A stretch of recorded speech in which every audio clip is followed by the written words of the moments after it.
Laro na naman para sa Gilas team at makakalaban ng Gilas ang team ng Angola na pinangungunahan ni Bruno Fernando, NBA center at naglalaro sa team ng Atlanta Hawks na merong height na 6'10" at ng kanilang point guard na si Chile Dundao. Nagkaroon si Bruno Fernando ng 13 points, 5 rebounds kontra sa team ng Italy at si Chile Dundao naman ay merong 19 points, 3 rebounds. Marami ang umaasa na sa naman lang ay sa Angola ay mananalo ang Gilas pero halos parehas lang ang larong ito. At nasabi rin ni Coach Tab Baldwin na mas lalong mahihirapan pa ngayon ang Gilas dahil na rin sa nakita na ng Angola ang kanilang laro laban sa Dominican Republic. Parehong 0-win 1-loss ang Angola at ang Gilas at ito ang team na posible sanang talunin ng Gilas team. Pero ayon na rin kay Coach Tab Baldwin ay mas lalong mahihirapan pa ngayon ang Gilas team. At hindi lamang si Coach Tab Baldwin ang may ganitong klaseng opinion dahil maging ang mga ilang mga Filipino basketball fans na palaging nanonood ng basketball ay ganito rin ang kanilang naging opinion. Noong nakalaban ng Angola ang Italy ay 14 points ang lamang ng Italy at mukhang nagpapaint pa lang ang Italy dito sa FIBA World Cup. 6'10" ang pinakamatangkad ng Angola at sakto na naman sina AG Edu at Junmar Fajardo dito. Dito naman tayo sa pagkakasuntok nga dito kay Junmar Fajardo at paanong hindi ito nakita ng mga referee para sa technical foul at pwedeng nagkaroon ng 2 free throws ang Gilas dito at nakuha pa nila ang ball possession. Dapat ito yung makita ng mga referee sa laro dahil ito yung pwedeng maging ugat ng gulo sa mga larong basketball. Intentional ang ginawa ng player ng Dominican Republic dito kay Junmar at sana ay mas nag-react pa itong si Junmar para napansin ng mga referee. Papuri naman ang natanggap ni na AG Edu at maging si Junmar Fajardo mula dito kay Towns dahil sa kanilang ipinakitang laro kontra kay Towns at kahit na 26 points, 10 rebounds pa rin ang nagawa ni Towns at unstoppable talaga si Towns sa larong ito at expected na rin na ganito ang kanyang magagawa dahil na rin sa isa siyang NBA Elite Center. Nagpakita sa AG Edu ng mga flashes ng laro at kung lalakas pa ito sa Japan B-League ay posible na makapaglaro rin sa NBA itong si AG Edu. Kung nagawa ni AG Edu na magkaroon ng stats na kagaya ni Karl Anthony Towns ay posible na merong magbibigay na kaagad ng NBA contract sa kanya. Maglalaro nga itong si AG Edu sa Japan B-League at sa team ng Toyama Grouses. Mukhang magiging epektibo ulit ang dalawang players na ito kontra sa Angola. Dito naman tayo kay Kai Sotto at kahit na ano pa ang sabihin o dahilan ni Coach Chot Reyes ay maliwanag na hindi na niya binalik si Kai Sotto kahit na may oportunidad na si Kai naman ang gagawa para sa Gilas team dahil walang Karl Anthony Towns sa loob ng basketball court at aangat naman ang kanyang laro dahil walang Towns na magbabantay sa kanya at nang sa ganon ay makapagpahinga na rin sana ang mga ibang bigs ng Gilas. Paano natin i-interpret ang ginawa ni Chot dito kay Kai Sotto? May oportunidad para sa height mismatch at wala si Towns pero hindi pinasok itong si Kai para makapagpahinga naman ang ibang Gilas bigs. Simulat sa poll ay may patama na si Chot Reyes dito kay Kai noong dumating ito sa Pilipinas kaya hindi talaga maaalis sa isipan ng mga fans ni Kai Sotto na medyo sadya ang ginawa ni Chot Reyes dito kay Kai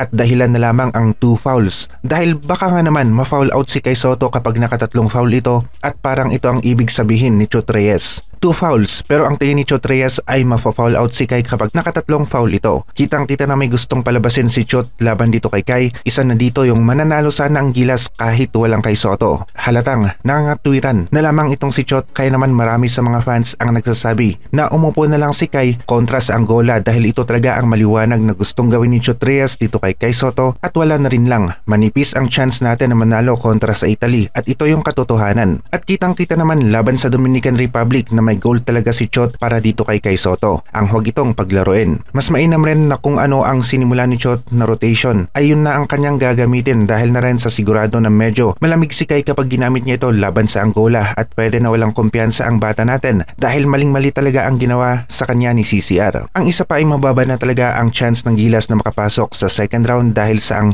last game ng Gilas ay kontra sa Italy at Chot Reyes pa rin ang coach natin. Pwedeng dumikit ang Gilas pero manipis talaga ang chance na manalo sila laban sa Italy at si Chot Reyes mismo ang nagsabi nito. Dito ako believe kay Chot Reyes alam na niya ang magiging resulta ng laro laban sa team ng Italy at kailangan natin na tanggapin na sobrang mababa ang chance ng Gilas na umusad sa second round dahil sa nakita na natin kung ano ang dapat nating makita kontra sa team ng Dominican Republic at maging ang coach natin ay nasabi na Italy is Italy at sa kalidad ng kanilang laro ay hindi talaga mananalo ang Gilas na kung saan parang ito ang tono ng pagkakasabi ni Chot Reyes sa mga katagang Italy is Italy. Kaya naman ni Kai Sotto na maglaro at mukhang ginamit lang talaga ni Coach Chot Reyes na dahilan ang 2 fouls na nakuha ni Kai Sotto para hindi na ito paglaruin ng tuluyan. Sa larong basketball ay kailangan pa rin ng rotation para uminit ang mga players lalong-lalo na kapag ito ang inyong first game sa isang torneo at 3 games lamang ang inyong laro. Pwedeng ito na ang maging simula ng mas lalong pagiging hindi available ng mga players para sa Gilas at mukhang tama ang desisyon ni Carl Tamayo na mas paghandaan ang kanilang title defense sa Japan B-League dahil na rin sa alam niya na maganda ang lineup ng Gilas, pero yun pa rin ang coach at parang may expectation siya na ganito ang mangyayari sa FIBA World Cup para sa Gilas team. Dinig na dinig ang hiling ng mga Filipino basketball fans na palitan ang coach ng Gilas pero walang nangyayari, kaya naman yung iba ay hindi na nagtataka kung bakit talo ang Gilas team. Wala talagang naging plano ang Gilas para mapigilan si Karl Anthony Towns na simulat sa pool ay siya ang magiging go-to guy ng Dominican Republic at ang paraan lang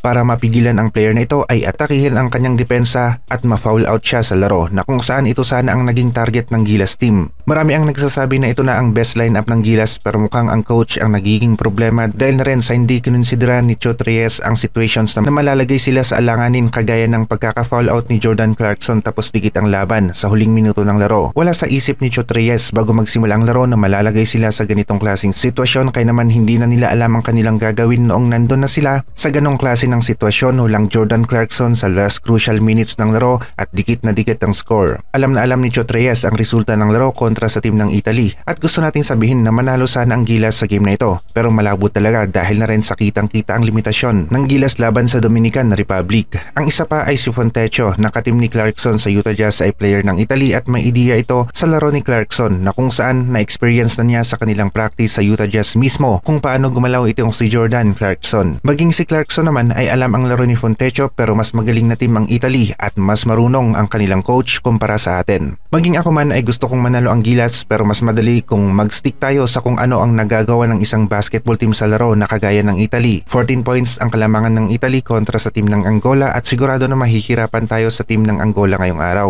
At kagaya ng Gilas ay nagpapainit pa lamang ang Italy sa world stage at sa kanilang pagpapainit ay panalo ang kanilang nakuha habang ang Gilas ay talo at sila pa ang huling makakalaban ng Gilas Pilipinas sa Group A.